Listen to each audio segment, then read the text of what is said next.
In the remote hills of East Texas, where the pine forests meet endless plains, there once stood a series of camps that promised salvation to the damned. Between 1845 and 1881, over 300 souls entered these redemption camps, seeking forgiveness for their sins. Only a handful ever left alive.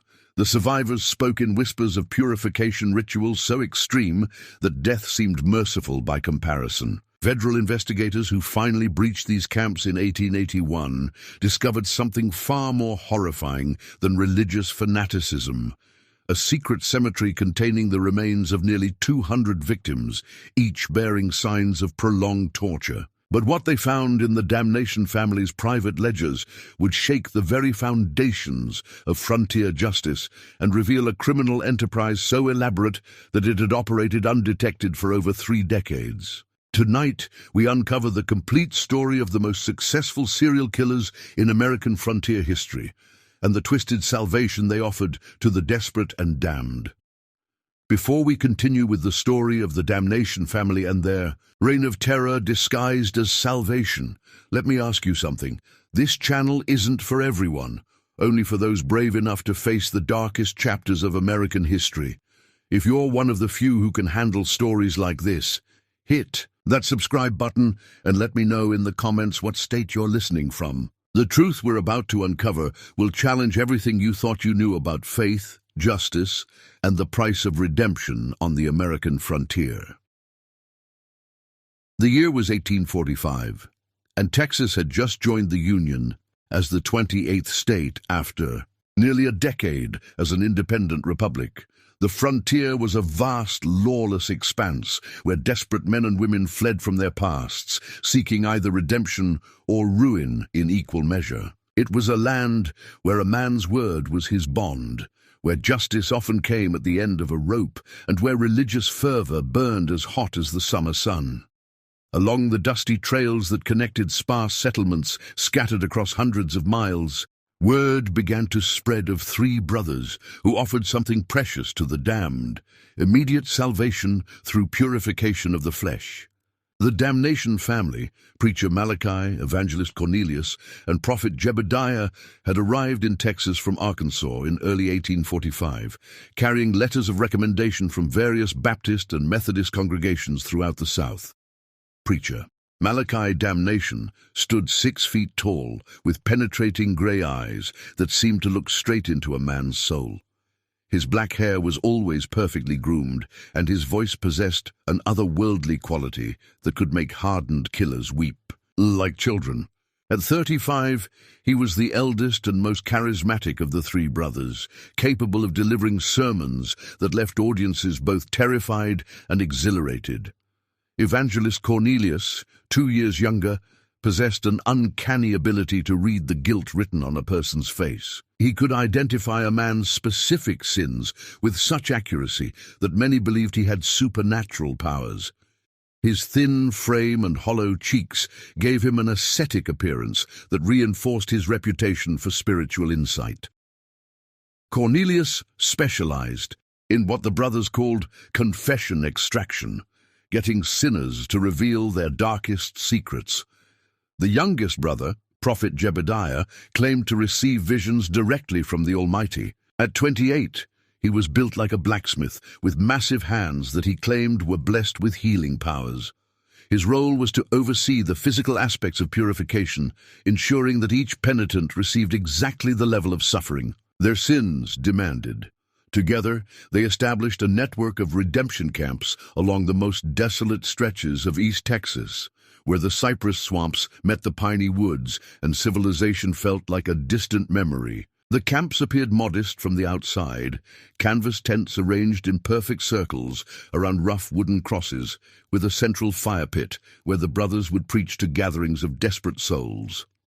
The clientele was exactly what one would expect on the frontier: cowboys fleeing rustling charges, prostitutes seeking escape from brutal brothel owners, gamblers drowning in insurmountable debt, murderers running from vigilante justice, and deserters from both the Mexican War and various Indian conflicts. But the camps also attracted a surprising number of seemingly respectable citizens. merchants guilty of fraud, politicians fleeing corruption scandals, and even some legitimate seekers of spiritual guidance who had heard of the brothers' reputation for miraculous transformations. The Damnation brothers preached a harsh gospel of immediate purification that resonated with the violent, unforgiving nature of frontier life. Sin must be burned away like chaff in the fire, Malachi would thunder, his voice echoing through the pines as flames danced across his angular face. The flesh must suffer so the spirit can soar to eternal glory. There are no shortcuts to salvation, only the narrow path of pain that leads to paradise. Their reputation for producing miraculous transformations spread throughout Texas and into neighboring states. According to testimonials that appeared regularly in frontier newspapers, men entered the camps as hardened sinners and emerged as new creations, gentle as lambs, pure as mountain snow, ready to spread the gospel to the furthest corners of the earth. It was on a sweltering August night in 1847 that the first disturbing reports began to surface, though few paid attention at the time. A cattle driver named Samuel Hartwell had stumbled into the town of Marshall, Texas, barely alive and speaking in terrified whispers about what he had witnessed at a redemption camp near the mysterious waters of Caddo Lake. Hartwell's appearance was shocking to those who had known him before his spiritual journey. Once a robust man in his 30s, he now appeared gaunt and prematurely aged, his hair having turned completely white. His hands shook uncontrollably, and he would flinch violently at unexpected sounds. Most disturbing were his eyes. Once bright blue, they now held a hollow, haunted quality that suggested he had seen things no man should witness. His story was fragmented, told between fits of trembling and moments of catatonic silence that could last for hours. According to the local pastor who took him in, Hartwell would wake each night screaming about the pit of purification and the screaming that never stopped. During his more lucid moments, he spoke of arriving at the camp seeking forgiveness for killing a man in a saloon fight over a disputed card game. They said the pain would cleanse my soul, Hartwell whispered to Pastor William Matthews, his voice barely audible even in the silence of the church. Brother Malachi looked into my eyes and told me exactly what I had done, not just the killing, but things I'd never told another living soul. He knew about the money I'd stolen from my mother before leaving Arkansas. He knew about the woman I'd left pregnant in New Orleans. He knew everything. According to Hartwell's account, the purification process began immediately upon arrival at the camp. New penitents were stripped of all possessions, including their clothes, and given rough, burlap robes to wear. They were then required to confess not only the sin that had brought them to the camp, but every transgression they had ever committed, no matter how minor. Brother Cornelius would sit across from you with this ledger, Hartwell recalled, his voice taking on a monotone quality as if reciting from memory. He'd write down everything you said, and if he suspected you were holding something back, Brother Jebediah would use his gifts to help you remember. Those hands of his, they could cause pain you couldn't imagine. The confession process could take days or even weeks, depending on the perceived honesty of the penitent. Only when the brothers were satisfied that every sin had been revealed would the physical purification begin. This started with a complete fast, 7 days with nothing but water, during which the penitent was forced to dig their own grave, as a symbol of their spiritual death. The hunger was nothing compared to what came next, Hartwell continued, his entire body beginning to shake as he recalled the memories. They called it the trial of fire, beatings with leather whips that had metal fragments sewn into them. Each lash was supposed to represent a specific sin being scourged from your flesh, but it went on for hours, sometimes days. But the physical torture was only the beginning. Hartwell described ritualistic burials where penitents were placed in the graves they had dug and covered with dirt, leaving only their faces exposed. They would remain buried for varying lengths of time, sometimes minutes, sometimes hours, while the brothers prayed over them and declared their spiritual Death complete. Some of them never came back up, Hartwell whispered, his eyes wide with remembered terror. Brother Malachi would stand over the graves and declare them perfectly purified, said they'd been called home to glory. But I saw their faces when they went under. There was no peace, only absolute terror. The most horrifying aspect of Hartwell's account was his description of those who didn't survive the purification process. According to him, the brothers maintained that death during purification was the ultimate blessing, proof that the individual had achieved such complete spiritual cleansing that God had called them directly to paradise. They had a special ceremony for the ones who died, Hartwell recalled. Brother Malachi would read from the Bible while Brother Jebediah covered the grave. And then they'd plant a wooden cross and add the person's name to what they called the roll of the redeemed. They said these souls were the lucky ones. They'd skipped purgatory entirely. Local authorities in Marshall initially dismissed Hartwell's story as the ravings of a man broken by guilt and frontier madness. After all, no one had come forward to report missing persons, and the Damnation brothers had impeccable credentials. They carried letters of recommendation from churches throughout Arkansas, Louisiana, and Mississippi, along with testimonials from grateful families whose loved ones had been transformed by their ministry. Sheriff Tom Bradley, a practical man who had seen his share of frontier violence, was particularly skeptical. The frontier's full of men, running from something, he told Pastor Matthews. Sounds to me like Hartwell got religion the hard way and his mind snapped under the strain. These revival preachers can get pretty enthusiastic, but murder, that's a serious accusation to make without proof. The matter was quietly dropped, and within a month Hartwell himself had disappeared. Some said he'd moved on to California, others claimed he'd returned to Arkansas. Pastor Matthews suspected something more sinister, but without evidence there was nothing he could do.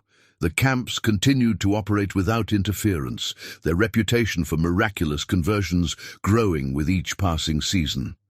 But Hartwell's disappearance was just the beginning of a pattern that would emerge over the following decades. As the months turned to years, the legend of the Damnation family's miraculous conversions spread throughout the South and beyond. They claimed to have saved over 1,000 souls, transforming the most hardened criminals into model citizens, who went forth to spread the gospel in the most dangerous corners of the frontier. Testimonial letters arrived regularly at newspapers throughout Texas, Arkansas, and Louisiana, praising the brothers' work and describing profound spiritual transformations.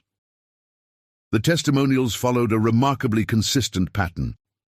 A desperate sinner would arrive at a redemption camp, undergo the purification process, and emerge as a completely new person.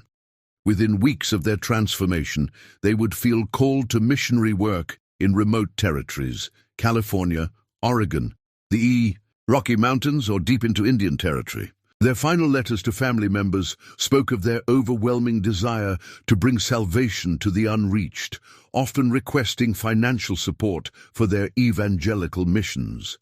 Yet, for those who looked closely, there were troubling patterns that suggested all was not as it seemed. The redemption camps moved frequently, never staying in one location for more than 6 months. The brothers explained this as following God's calling to reach new populations of sinners, but it made tracking their activities nearly impossible for law enforcement agencies that were already stretched thin across the vast frontier. More disturbing were the accounts of families who sent wayward sons or daughters to the camps, only to receive letters months later informing them that their loved ones had been so transformed by the experience that they had felt called to missionary work in distant territories. These family members were never seen or heard from again, but the Damnation brothers always had explanations and often forged letters to account for their absence. Mrs. Eleanor Westbrook of New Orleans became one of the first to question the brothers' claims when her son Thomas, a gambling addict with mounting debts, disappeared after entering a redemption camp near Shreveport in 1849. Initially, she received regular letters describing his spiritual transformation and growing desire to spread the gospel in California. The letters contained enough personal details to convince her of their authenticity, and Thomas even requested money to support his missionary work. "At first I was overjoyed," Mrs. Westbrook would later tell investigators. Thomas had been heading down a dark path, and these letters suggested he had found salvation, but something about the handwriting bothered me. It looked like Thomas's writing, but there were subtle differences, the way he formed certain letters, the phrases he used. I began to suspect someone was copying his style. When Mrs. Westbrook hired a private investigator to locate her son in California, the results were deeply troubling. None of the churches or missions in the areas Thomas claimed to be working had any record of him. The addresses he provided in his letters were either non-existent or occupied by people who had never heard of Thomas Westbrook or his missionary work. Similar stories began to emerge from across the region. Dr. Elizabeth Thornton, a traveling physician who had treated several survivors of the camps, began to notice a disturbing pattern in their symptoms. They exhibited signs of severe trauma, she would later testify before a federal tribunal. Not the peaceful countenance of the spiritually redeemed, but the hollow stare of those who had witnessed unspeakable horrors. The few survivors who did return to civilization were indeed changed men and women, but not in the way the brothers claimed. They spoke little, started at sudden noises, and seemed to carry a burden of knowledge too terrible to share. Most disturbing was their universal reluctance to discuss their time at the camps, as if bound by some unholy oath of silence. Dr. Thornton documented several cases that particularly troubled her. Jacob Miller, a former outlaw who had survived the purification process, displayed symptoms she had only seen in soldiers who had witnessed the worst atrocities of war. He would wake screaming about the pit and the ceremony of ascension, she noted in her journal. When pressed for details, he would only say that some forms of salvation came at too high a price. Another survivor, a woman named Sarah Colby, who had sought redemption after abandoning her children to pursue a life of prostitution, returned to her family a broken shell of her former self. She would spend hours staring at nothing, her sister Mary reported. Sometimes she would whisper prayers, but they weren't normal prayers. She would ask God to forgive her for the things she had seen, not the things she had done. Perhaps most telling was the case of Reverend Peter Hawkins, a Methodist minister who had volunteered to observe the Damnation brothers' methods with an eye toward incorporating their techniques into his own ministry. Hawkins had entered the camp as a spiritual mentor and observer, not as a penitent, yet he emerged just as traumatized as any other survivor. "There are forms of evil that masquerade as righteousness," Hawkins told Dr. Thornton during one of their sessions. "I went seeking inspiration for my ministry and found something that shook my faith to its core. The brothers are not servants of God. They are something else entirely, something that uses our deepest spiritual needs as weapons against us." When pressed for specifics, Hawkins would only say that the true purpose of the camps had nothing to do with salvation and everything to do with exploitation of the most vulnerable members of society. He refused to elaborate, claiming that speaking the truth would only endanger others who might be tempted to investigate. The pattern of mysterious disappearances and traumatized survivors continued throughout the 1850s and into the 1860s, but the chaos of the Civil War provided perfect cover for the Damnation brothers' activities. With entire populations displaced and communication systems disrupted, it became even easier for people to vanish without explanation. However, the end of the war brought new challenges for the brothers and new opportunities for those seeking to expose their crimes. In the spring of 1879, nearly 15 years after the conflict's end, a young Texas Ranger named Captain James Morrison began investigating reports of missing persons throughout East Texas. Morrison was a methodical man with a background in military intelligence, and he noticed something that others had missed: a pattern of disappearances that seemed to follow the movement of the redemption camps like a shadow across the frontier. Morrison had been assigned to the case after receiving a formal complaint from Senator Charles Whitman of Louisiana, whose nephew had disappeared after entering a damnation camp near the Texas border. Unlike previous investigations, which had been conducted by local sheriffs with limited resources and jurisdiction, Morrison had the authority and funding to conduct a comprehensive multi-state investigation. "There's something here that doesn't add up," Morrison wrote in his initial report to Ranger headquarters in Austin. "I've documented over 60 missing persons cases in the past 3 years alone, all connected to these redemption camps. That's not counting the cases from earlier years or other states where records are incomplete." Morrison's investigation led him to interview dozens of families who had lost contact with relatives after they entered the camps. The stories were remarkably similar. Loved ones would seek redemption at a damnation camp. Correspondence would continue for several weeks, describing their spiritual transformation, then abruptly cease with a final letter explaining their calling to missionary work in remote locations. The ranger's suspicions deepened when he attempted to verify these missionary claims. Letters sent to the addresses provided were invariably returned as undeliverable. Churches and missions in the territories where the converts had allegedly gone to serve had no record of their arrival. Most damning, Morrison discovered that several of the testimonial letters, supposedly written by grateful families, contained identical phrases and even identical grammatical errors. "Someone is manufacturing these testimonials," Morrison concluded in a confidential memo to his superior. "The question is whether we're dealing with fraud, kidnapping, or something worse." Morrison's breakthrough came when he encountered a man named Tobias Fletcher in a tavern in Jefferson, Texas. Fletcher was drunk and rambling, but his story was coherent enough to send chills down Morrison's spine. Fletcher claimed to have worked as a gravedigger and general laborer for the Damnation brothers for nearly 2 years in the mid-1870s.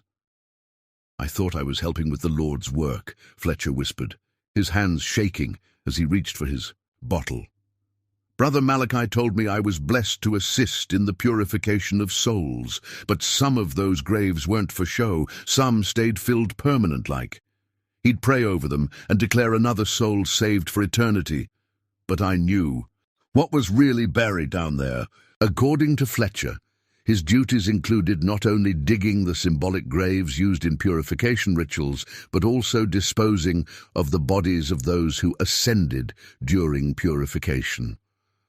The brothers maintained that these individuals had achieved such complete spiritual cleansing that God had called them directly to paradise, but Fletcher had seen enough bodies to know the difference between natural death and murder. "The way Brother Jebediah would work with his hands," Fletcher continued, his voice dropping to barely above a whisper.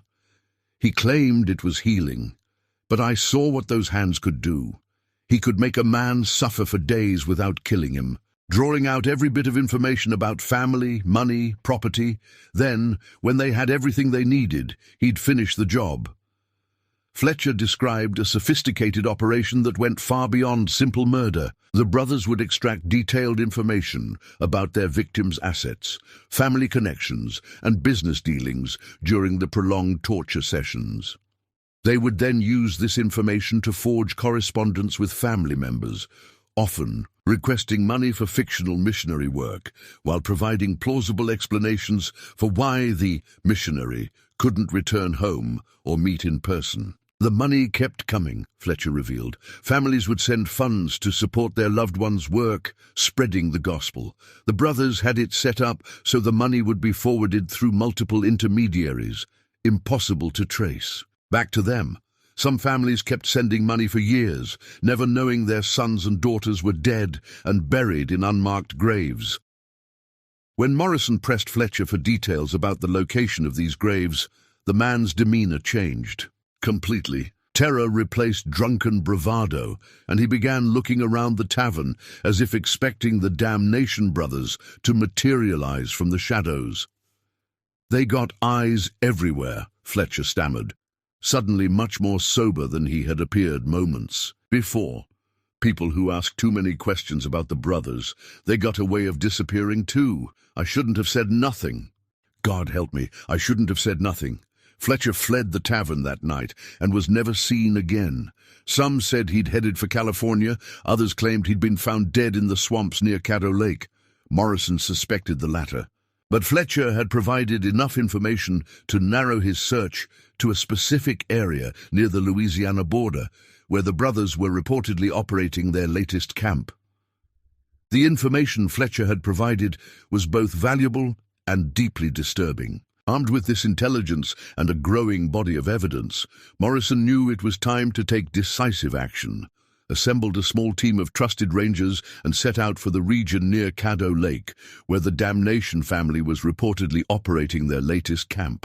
The journey took them through some of the most remote and forbidding terrain in Texas, dense forests where the canopy blocked out the sun, and cypress swamps that seemed to swallow sound itself.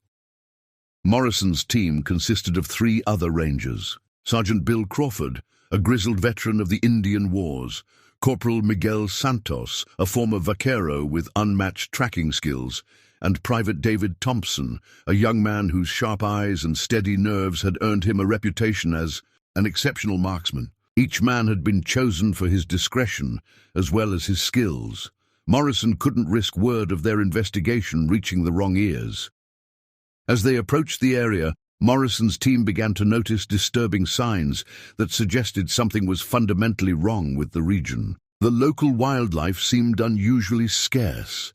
Even the insects that normally plague travelers in the humid East Texas climate were noticeably absent. The few settlers they encountered warned them away from the area, speaking of unholy ground and cursed soil where nothing would grow properly. "Ain't nothing natural about that place," warned an old trapper named Ezekiel Marsh, whom they encountered at a trading post near Marshall. "Been hunting these woods for 30 years, and I can tell you that land near the lake ain't right. Animals won't go near it, and the few that do come back changed, if they come back at all." Marsh's description of the area matched reports Morrison had gathered from other sources. Multiple witnesses described a section of forest where the trees grew in strange, twisted patterns, and where the normal sounds of wildlife fell silent. Some attributed this to Indian burial grounds or other supernatural causes, but Morrison suspected a more mundane explanation.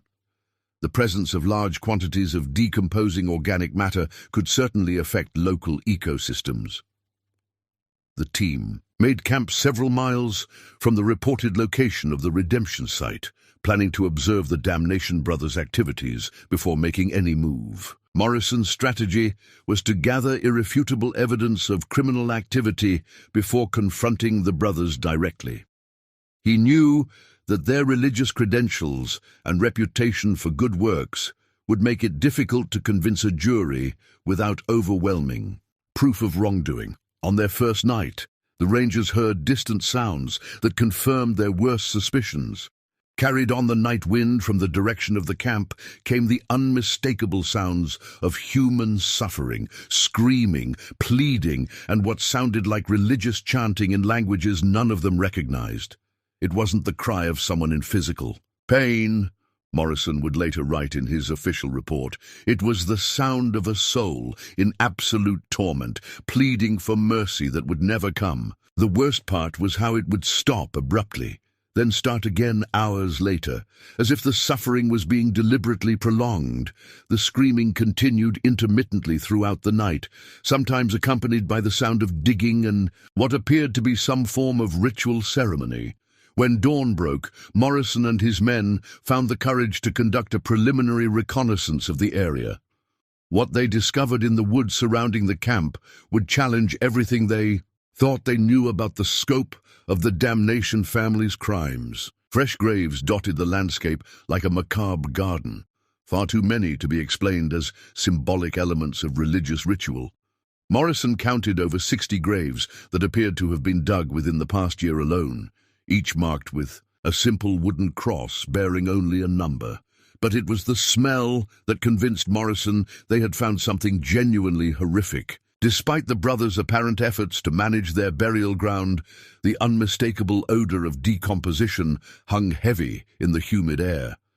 Private Thompson, who had served as a battlefield medic during the Indian conflicts, confirmed Morrison's "Suspicions. That's the smell of a lot of bodies, Captain," Thompson reported grimly. "Fresh ones and old ones, too. Whatever's happening here, it's been going on for a long time." As the Rangers moved closer to the camp itself, they began to hear sounds that made their blood run cold. From the largest tent came the rhythmic sound of metal striking flesh, accompanied by a man's agonized screaming and what sounded like religious incantations.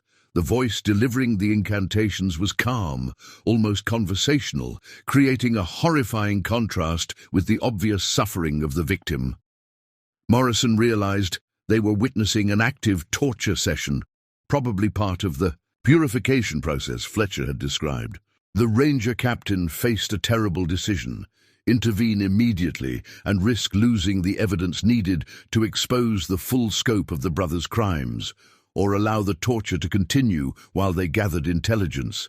The decision was made for him when the screaming suddenly stopped, replaced by an ominous silence that was somehow even more disturbing than the sounds of suffering. Morrison knew they had just witnessed a murder, and any hope of saving that particular victim was gone.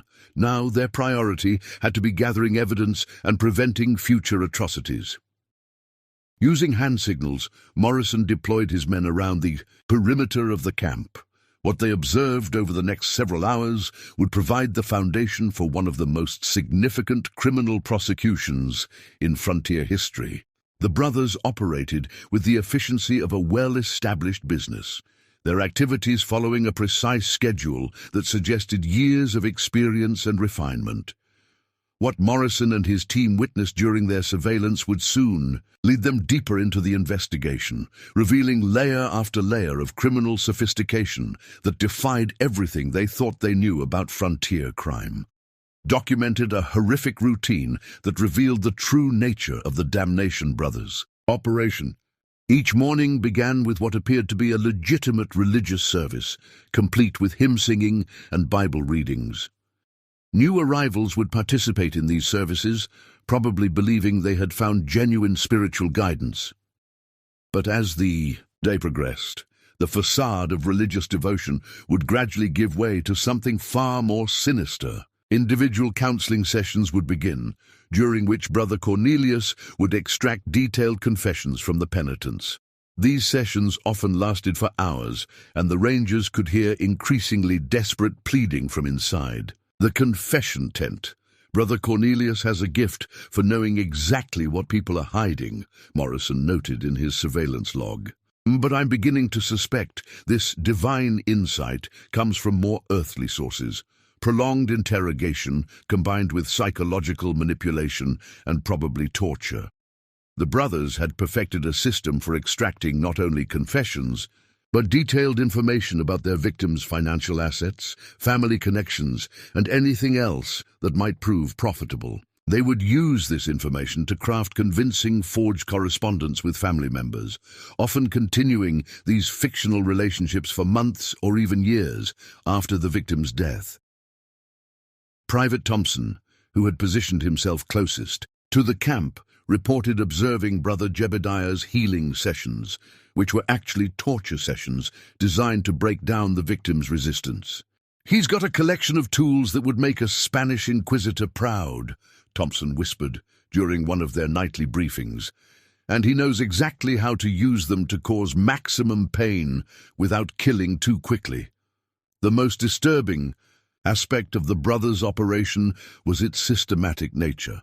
They had clearly developed their methods over many years, refining their techniques for extracting information, forging documents, and disposing of bodies. The camp Morrison's team was observing was obviously not their first. It showed all the signs of a well-established operation that had been repeated many times in many locations.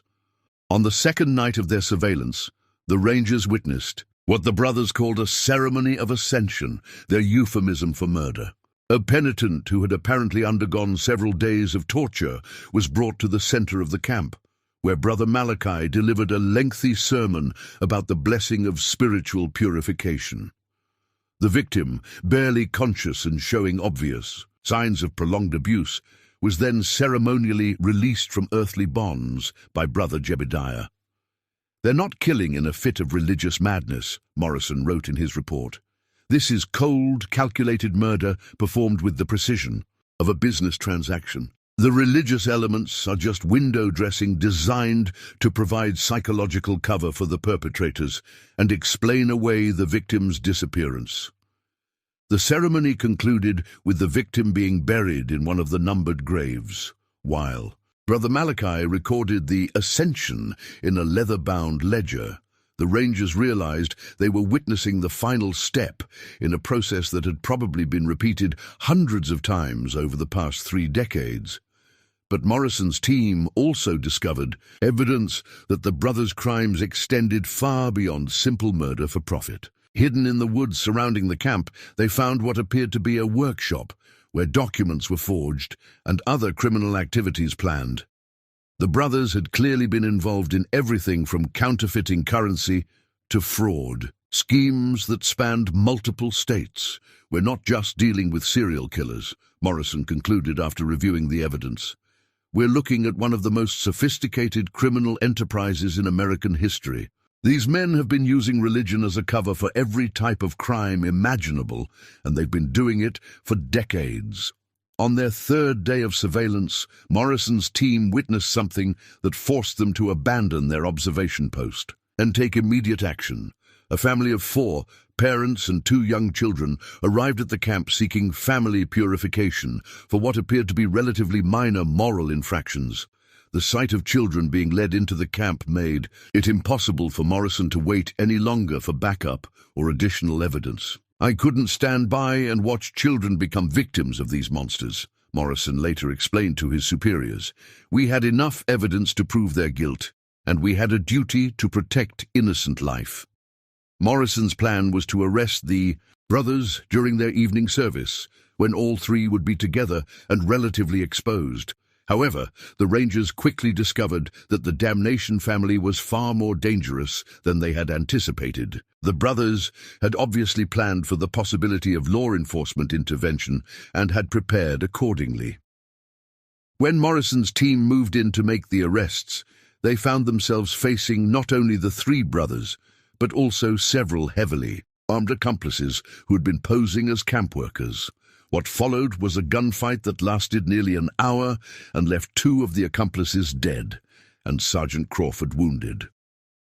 During the battle, the Rangers were horrified to discover that some of the camp's penitents had been so thoroughly broken by their torture that they actually tried to defend their tormentors. These victims, apparently suffering from what would later be recognized as a form of psychological conditioning, believed that attacking the brothers would result in their own damnation. "They begged us not to hurt their saviors," Private Thompson reported. "Some of them actually threw themselves between us and the brothers, convinced that we were agents of Satan trying to prevent their purification. It was the most disturbing thing I've ever witnessed. The brothers themselves proved to be formidable opponents. Brother Malachi was an excellent marksman who had obviously seen combat before, while Brother Jebediah's massive size and strength made him dangerous even without weapons. Brother Cornelius, though physically less imposing, demonstrated an uncanny ability to manipulate people even in the midst of combat, using psychological tactics to confuse and demoralize the Rangers. The turning point came when Morrison managed to reach the tent where the brothers kept their records. Inside, he found not only detailed accounts of their crimes, but also evidence of their true identities. The Damnation name was an alias. The brothers were actually the Blackwood family, wanted for murder and fraud in Arkansas, Louisiana, and Mississippi. Everything about them was a lie, Morrison discovered. Their names, their religious credentials, their testimonials, all carefully crafted fiction, designed to provide cover for their criminal activities. They weren't misguided religious fanatics. They were career criminals who had found the perfect disguise. With their true identities exposed and their records in the hands of law enforcement, the brothers' resistance began to crumble. One by one they were taken into custody, though not before Brother Cornelius made a final attempt to escape by taking one of the child victims as a hostage. The standoff that followed revealed the true depth of the brothers' depravity.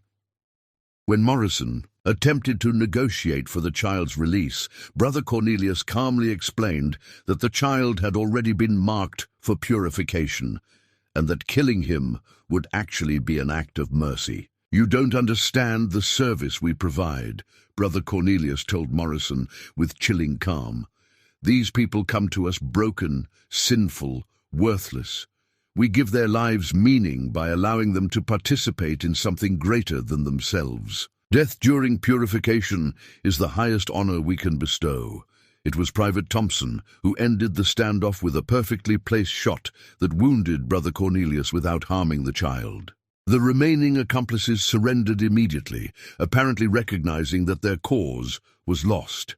With the immediate threat neutralized and the brothers finally in custody, Morrison's team could begin the grim task of uncovering the full scope of what they had stumbled upon. What they would discover in the hours and days that followed would exceed even their worst expectations, documenting the full scope of their crimes.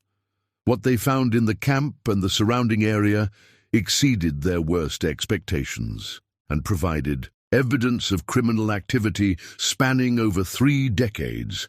The brothers' record-keeping was meticulous and damning. Their ledgers contained detailed information about more than 400 victims, including names, backgrounds, methods of execution, and the amounts of money extracted from their families through fraudulent correspondence. The records showed that the brothers had been operating since at least 1843, 2 years before their arrival in Texas. They kept records like it was a business, Morrison reported. Each victim was assigned a number, and they tracked everything. How much money was stolen, what information was extracted, even which torture methods were most effective for different types of people. It's the most coldly methodical approach to murder I've ever encountered. The physical evidence was equally horrifying. Excavation of the numbered graves revealed the remains of nearly 200 individuals, most showing signs of prolonged torture before death. The victims ranged in age from teenagers to elderly individuals, and included both men and women from all walks of life. Forensic examination of the remains, conducted by Dr. Elizabeth Thornton and a team of medical experts brought in from Austin and New Orleans, revealed the sophisticated nature of the brothers' torture methods. They had clearly studied human anatomy and psychology, Dr. Thornton reported. Their techniques were designed to maximize suffering while keeping victims alive as long as possible. The discovery that shocked investigators most was evidence that the brothers had been experimenting with different methods of prolonged torture, apparently seeking to develop more effective interrogation techniques. Some victims showed signs of having been subjected to multiple different torture methods over extended periods, suggesting that their suffering had been used as a form of research. This wasn't just about extracting money or information, Morrison concluded. I believe these men derived genuine pleasure from causing suffering. The religious framework provided justification for their sadistic impulses while also attracting a steady supply of vulnerable victims.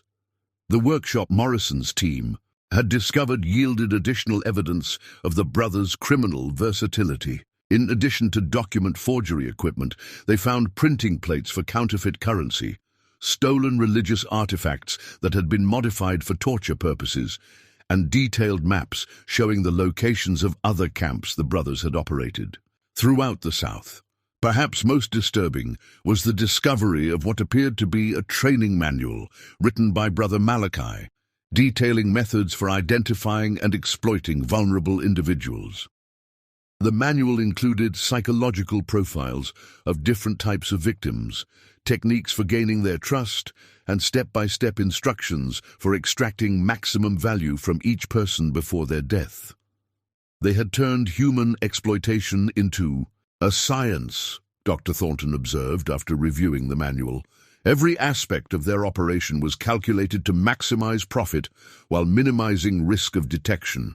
It's a level of systematic evil that defies comprehension. The scope of the brothers' network became clear when investigators examined their correspondence with accomplices in other states. The Damnation family had not been operating alone. They were part of a larger criminal organization that included forgers, con artists, and even some corrupt law enforcement officials who had been paid to look the other way. But the brothers' crimes extended far beyond what had been discovered at this single camp. As word of their arrest spread throughout the region, a flood of new information began pouring in from across the South, with information that revealed the true scope of the brothers' criminal enterprise. Letters arrived from across the South, describing similar camps and suspicious disappearances dating back to the early 1840s. Mrs. Catherine Phillips of Mobile, Alabama, wrote to authorities describing the disappearance of her husband in 1852 after he had attended a purification camp operated by 3 brothers who matched the description of the Damnations. Samuel received letters from our son for nearly 2 years after he left for the camp, she explained. The letters described his missionary work in California and requested money for his evangelical efforts. We sent over $800 before the letters stopped coming. Similar stories emerged from Louisiana, Arkansas, Mississippi, and even Indian Territory. A pattern emerged of camps that would operate for 6 to 12 months in remote locations before moving on, leaving behind only vague stories of successful conversions and departed missionaries. The investigation revealed that the brothers had perfected a method of exploiting the poor communication systems of the frontier era. By operating in remote areas and constantly moving their base of operations, they had made it nearly impossible for law enforcement agencies to track their activities or connect disappearances across different jurisdictions. They understood better than most law enforcement officials how to exploit the weaknesses in our system, Morrison noted in his final report. They chose their locations carefully, targeting areas where local authorities were overwhelmed or corrupt, and they moved on before anyone could build a case against them. The brothers had also cultivated relationships with corrupt officials who provided them with advance warning of investigations and helped them establish their false credentials. Several sheriffs, judges, and even some ministers were ultimately implicated in the conspiracy, having accepted bribes to provide testimonials or look the other way when suspicious activities were reported. The financial scope of the fraud was staggering. Investigators estimated that the brothers had extracted over $50,000 from victims' families through their fraudulent missionary correspondence scheme, an enormous sum for the time that represented the life savings of hundreds of families. But the psychological damage extended far beyond financial loss. Families across the South had spent years believing their loved ones were performing noble work spreading the gospel, only to discover that they had been murdered within days or weeks of entering the camps. The revelation destroyed not only individual families but entire communities that had taken pride in supporting what they believed was important missionary work. Do you believe humans are capable of such calculated evil? The Damnation brothers' crimes force us to confront uncomfortable questions about the nature of evil itself. Share your thoughts in the comments, and if this story has gripped you like it has thousands of others, hit that like button and subscribe. For more dark mysteries from America's past. Now let's continue with the brothers' final reckoning. The mounting evidence and public outcry for justice meant that the legal proceedings against the Damnation brothers would become one of the most closely watched trials in frontier history and quickly became one of the most sensational criminal proceedings in Texas history. The courthouse was packed daily with spectators, reporters, and family members of victims who had traveled from across the South to witness justice. The prosecution, led by District Attorney Robert Maxwell, faced the challenging task of presenting evidence of crimes that had occurred over nearly 4 decades and across multiple states. The case was complicated by the fact that many potential witnesses had been murdered, and much of the evidence consisted of the brothers' own meticulous records. "Gentlemen of the jury," Maxwell declared in his opening statement, "you are about to hear evidence of crimes so heinous, so systematically evil, that they challenge our fundamental beliefs about human nature. The defendants have masqueraded as servants of God, while serving only their own twisted desires for wealth and power. The defense strategy, led by prominent attorney James Worthington, attempted to portray the brothers as misguided religious zealots whose extreme methods had been motivated by genuine, if misplaced, spiritual fervor. Worthington argued that the brothers had genuinely believed they were saving souls, and that any deaths had been unintentional results of overly enthusiastic religious practices. "My clients are guilty of excessive zeal, perhaps even criminal negligence," Worthington argued, "but they are not the cold-blooded killers the prosecution would have you believe. They are men who became so consumed with their mission to save souls that they lost sight of the limits of earthly authority." This defense strategy quickly crumbled when the prosecution began presenting testimony from survivors and reading excerpts from the brothers' own records. The methodical nature of their crimes, the detailed financial tracking, and the evidence of systematic torture made it impossible to maintain the fiction of religious motivation. Brother Malachi's own testimony proved particularly damaging to the defense. Rather than showing remorse or claiming religious justification, he spoke with cold pride about the efficiency of their operation and their success in avoiding detection for so many years. "We provided a service that society needed but was unwilling to acknowledge," Malachi testified with chilling calm. "The frontier is full of broken people who have no purpose, no value, no hope. We gave their meaningless lives meaning by allowing them to contribute to something greater than themselves." When asked by the prosecution to explain the torture and murder, Malachi's response shocked even the experienced court reporters. "Death is inevitable for all men. We simply made sure that these particular deaths served a useful purpose. The money we extracted supported important work that these individuals could never have accomplished on their own." Brother Cornelius proved equally unrepentant during his testimony. He described in detail his methods for extracting confessions and financial information, speaking as if he were explaining a successful business model rather than confessing to torture and murder. "People want to confess," he explained matter-of-factly. "They carry guilt that poisons their souls, and they're grateful for the opportunity to unburden themselves. My gift was simply knowing how to help them overcome their natural reluctance to tell the complete truth."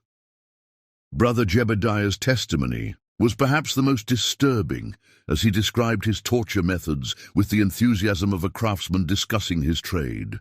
"Pain is a teacher," he explained. "It strips away pretense and reveals truth. My hands were blessed with the ability to apply exactly the right amount of pressure to achieve the desired result." The prosecution's case was bolstered by testimony from Dr. Elizabeth Thornton, who provided expert medical testimony about the victim's injuries and the sophisticated nature of the torture methods used. "These men had clearly studied human anatomy and psychology," she testified. "Their methods were designed to maximize suffering while keeping victims alive as long as possible. The work of experts, not religious fanatics." The most powerful testimony came from the handful of survivors who had lived through the brothers' purification process.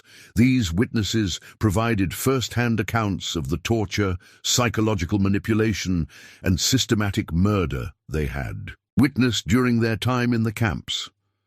Samuel Hartwell, the cattle driver whose 1847 testimony had first raised suspicions about the camps, was brought back to testify despite his obvious psychological trauma. His description of the purification process provided the jury with a detailed understanding of how the brothers operated. "They didn't just want to kill us," Hartwell testified, his voice barely audible in the packed courtroom. "They wanted to break us completely first, body, mind, and spirit. The torture wasn't just about extracting information. They enjoyed watching us suffer."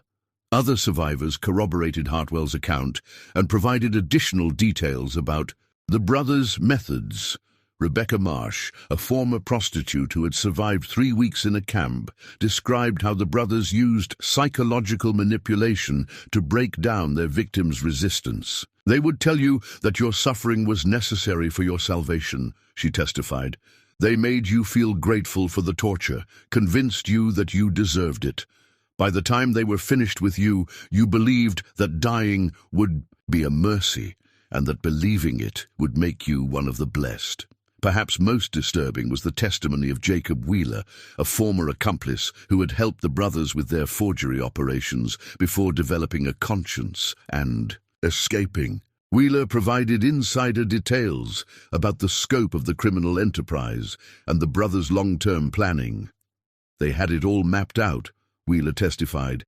They knew exactly how long they could operate in each location before suspicion would build, and they had escape routes planned for every camp. They even had contingency plans for what to do if law enforcement got too close. Wheeler's testimony revealed that the brothers had been planning to expand their operations to California and Oregon, where the gold rush had created new populations of desperate individuals who might be vulnerable to their schemes. They saw the Western migration as a business opportunity, he explained. All those people heading west with money and no family connections to track them down if they disappeared.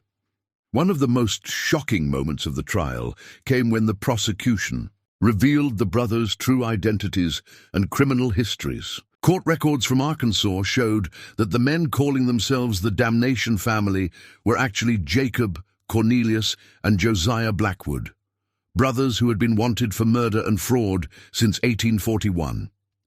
The Blackwood brothers had originally operated as confidence men in Little Rock, Arkansas, before graduating to more serious crimes. Their first known murder had occurred in 1842, when they killed a wealthy merchant who had discovered their fraudulent activities.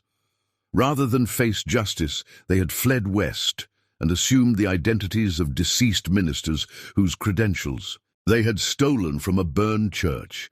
Everything about their religious personas was carefully constructed fiction, Prosecutor Maxwell revealed to the stunned courtroom. They studied legitimate religious practices and terminology well enough to fool even experienced ministers. Their entire identity as the Damnation family was an elaborate disguise created to provide cover for their criminal activities. The revelation explained many of the inconsistencies that had troubled investigators over the years. The brothers' unusual interpretations of Christian doctrine, their reluctance to associate with other ministers, and their constant movement between locations all made sense when viewed as the behavior of criminals maintaining false identities. DNA evidence also revealed that one of the men calling himself Jebediah Damnation was not actually related to the other two brothers. Court records showed that Jebediah was actually Walter Grimm, a former soldier who had been discharged from the army for brutality toward prisoners during the Mexican War. Grimm had joined the Blackwood brothers sometime in the late 1840s and had proven so valuable to their operations that they had included him in their assumed family identity. After deliberating for less than 3 hours, the jury returned guilty verdicts on all counts for all 3 defendants. The evidence had been so overwhelming and the crimes so heinous that there was no realistic possibility of acquittal. Judge Harrison Caldwell, a stern man who had presided over many frontier justice cases, delivered sentences that reflected the unprecedented nature of the crimes. "In my 30 years on the bench," he declared, "I have never encountered evil of such systematic, calculated nature. Your crimes represent not only murder and fraud, but an assault on the very foundations of civilized society." Jacob Blackwood, Brother Malachi, was sentenced to death by hanging for 17 counts of first-degree murder. Cornelius Blackwood, Brother Cornelius, received the same sentence for 12 counts of murder and numerous counts of fraud and torture. Walter Grimm, Brother Jebediah, was sentenced to death for 23 counts of murder, making him responsible for more confirmed deaths than either of his partners. The sentences were carried out on November 15, 1882, before a crowd of over 2,000 spectators who had traveled from across Texas and the surrounding states to witness the executions. Even on the gallows, the 3 men showed no remorse for their crimes. Jacob Blackwood's final words were characteristic of the arrogance he had displayed throughout the trial. "We gave meaning to meaningless lives and purpose to purposeless deaths. History will vindicate our methods, even if contemporary society lacks the vision to understand them." Walter Grimm spoke last, and his final statement sent chills through the assembled crowd. "There are others like us out there. We were not unique. We were simply more successful than most. The frontier breeds predators, and there will always be those who know how to exploit the desperate and the damned." The Damnation case became a turning point in frontier law enforcement, leading to new requirements for religious organizations operating in remote areas and increased cooperation between law enforcement agencies across state lines. The case also highlighted the vulnerability of isolated populations and the need for better communication systems to track criminal activity across jurisdictions. Dr. Elizabeth Thornton used her experience with the case to write one of the first comprehensive studies of criminal psychology, focusing on the methods used by systematic killers to identify and exploit vulnerable victims. Her work became a foundation for modern criminal profiling and victim advocacy programs. The financial impact of the brothers' crimes extended far beyond their immediate victims. Families across the South who had been sending money to support fictional missionary work found themselves financially ruined. Several communities that had taken pride in supporting what they believed was important evangelical work were left devastated by the revelation that their contributions had been funding murder and torture. Captain James Morrison was promoted to Major and placed in charge of a new multi-state task force designed to investigate criminal organizations operating across state lines. His methodical approach to the Damnation investigation became a model for complex criminal investigations throughout the American West. The sites of the brothers' camps remained largely abandoned, avoided by locals who believed the ground itself had been cursed by the atrocities committed there. Even today, more than a century later, some of the remote areas of East Texas where the Damnation family operated are said to be haunted by the spirits of those who sought salvation and found only horror. The story of the Damnation family forces us to confront uncomfortable truths about human nature and the potential for evil that exists within seemingly civilized society. Their crimes were made possible not only by their own depravity, but by a social system that failed to protect its most vulnerable members. The brothers succeeded for so long because they understood how to exploit the gaps in frontier society. The poor communication between jurisdictions, the reluctance to investigate the disappearance of social outcasts, and the general assumption that religious activities were inherently benevolent. They turned society's best impulses, faith, hope, and the desire for redemption, into weapons against the very people who most needed protection. Perhaps most disturbing is the realization that the Damnation brothers were not aberrations or anomalies, but products of a system that created ideal conditions for their type of predatory behavior. The frontier's combination of isolation, desperation, and weak law enforcement created opportunities that were inevitably exploited by those willing to embrace absolute evil. Their story serves as a permanent reminder that evil often wears the mask of righteousness, and that the most dangerous predators are those who exploit our deepest spiritual and emotional needs. In a world where people seek meaning, purpose, and redemption, there will always be those ready to offer false salvation at the ultimate price. The Damnation family claimed to offer salvation to the damned, but in the end, they proved that some forms of damnation are far worse than any sin their victims had ever committed. Their legacy is written in unmarked graves scattered across the American frontier, a testament to the depths of human evil and the price of misplaced trust. What do you think about this dark chapter of American frontier history? Do you believe such systematic evil could exist in our modern world? Or were the Damnation brothers products of their unique time and place? Leave your thoughts in the comments below. If you found this story as chilling as thousands of others have, make sure to subscribe to our channel and hit that notification bell, because the American frontier holds many more dark secrets waiting to be uncovered. Share this video with someone who appreciates the shadows of history, and remember that sometimes the greatest evil comes disguised as salvation. Until next time, stay vigilant against those who would exploit faith for their own twisted purposes.